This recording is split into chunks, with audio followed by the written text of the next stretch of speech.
yang namanya Abdul adalah Abdullah bin Zaid al-Jarmi. Beliau berasal dari kota Basrah dan wafat pada tahun 104 Hijriah. Suatu ketika ada salah seorang yang bernama Abdullah bin Muhammad.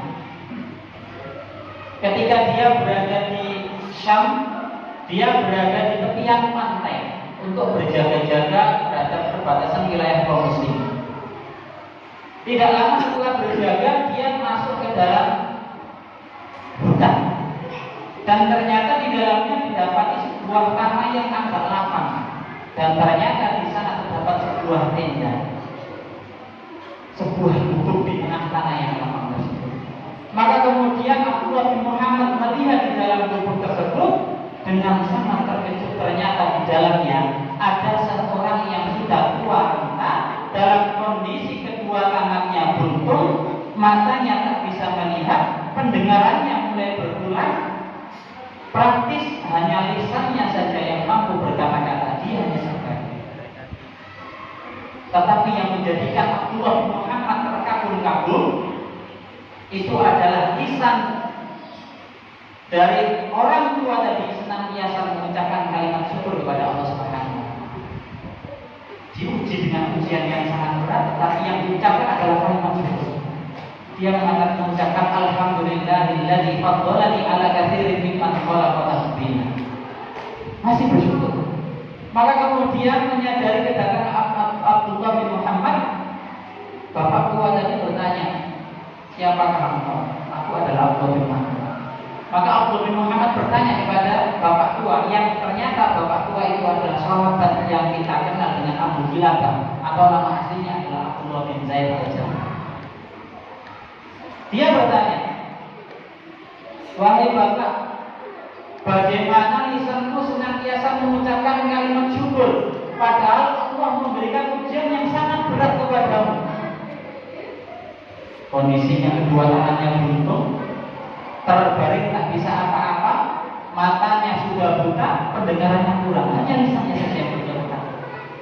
Akan tetapi yang dikatakan oleh Abu Kilabah, dia mengatakan, seandainya Allah Subhanahu wa Ta'ala mengirimkan gunung untuk menimpaku hingga badanku remuk, memerintahkan lautan untuk menenggelamkanku, memerintahkan petir untuk menyambar diriku sampai badanku kosong, maka sungguh aku akan tetap bersyukur atas ujian yang Allah berikan kepadaku. Ini kualitasnya paling tinggi. Maka kemudian Abu Kilabah mengatakan, wahai saudaraku, ketahuilah, sungguh aku memiliki seorang anak yang dianya adalah anak yang taat kepada Allah, berbakti kepadaku. Ketika aku makan, ketika aku lapar, dia memberiku makan. Ketika aku haus, dia memberiku minum. Segala hal yang aku butuhkan dia beri. Tetapi ternyata beberapa hari ini dia tidak kembali pulang. Maka aku minta tolong agar kamu mencari di mana keberadaannya. Maka dicarilah anak dari Abu Kilabah. Maka kemudian Abdullah bin Muhammad berkeliling di sekitar situ, dan ternyata didapati anak dari Abu Kilabah dalam kondisi sudah tak bernyawa akibat dimakan binatang buas.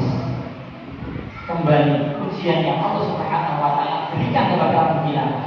Maka kemudian sebelum kembali ke tenda, Abdullah bin Muhammad bertanya masuk ke dalam dirinya, bagaimana cara aku menyampaikan? Ujiannya sudah begitu berat. Maka kemudian Abdullah bin Muhammad mendapatkan ide. Ketika sampai menemui Abu Kilabah, Abdullah bin Muhammad bertanya, wahai bapak, mana yang lebih mulia, Nabi Ayub atau kafir? Maka Abu Kilabah mengatakan, ya tetap lebih mulia Nabi Ayub. Aku hanyalah seorang manusia biasa, sementara Ayub adalah seorang nabi. Maka kemudian lebih berat mana ujiannya yang diberikan kepada Nabi Ayub atau ujian yang diberikan kepadamu? Abu Kilabah mengatakan, ujian seorang nabi itu adalah ujian yang paling berat yang Allah berikan kepada hamba-Nya.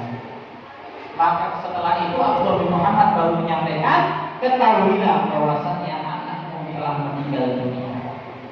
Apa yang dikatakan bukan menangis, bukan mengucapkan kalimat inna terlebih dahulu. Tetapi yang dikatakan oleh Abu Kilabah adalah alhamdulillahilladzi faddalani ala katsirin mimman khalaqa tafdila.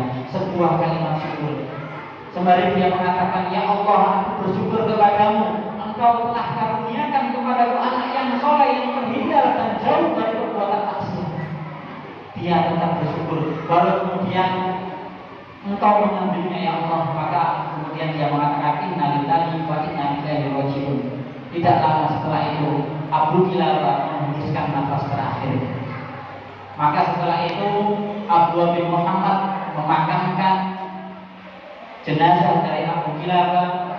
Kemudian dia pulang ke Madinah di malam harinya. Ketika dia tidur, ternyata dia bermimpi. Apa mimpinya? Di dalam mimpinya dia melihat Abu Kilabah dalam kondisi yang sangat bagus di dalam surga, mengenakan 2 lembar kain ataupun pakaian dari surga. Sembari mengatakan firman Allah Subhanahu wa taala di dalam surat Al-Baqarah ayat yang 24. Assalamu alaikum bima sabartum fa ni'mal badal. Assalamu alaikum, keselamatan bagi kalian bima sabartum, karena kesabaran kalian terhadap segala ujian dan cobaan. Fa ni'mal badal, dan surga adalah balasan yang Allah berikan kepada kalian. Alhamdulillah mendapatkan surga karena dia bersabar atas ujiannya. Bukan hanya bersabar, dia tetap bersyukur kepada Allah Subhanahu wa taala. Maka dari itu Bapak-bapak, Ibu yang dirahmati Allah Subhanahu wa taala,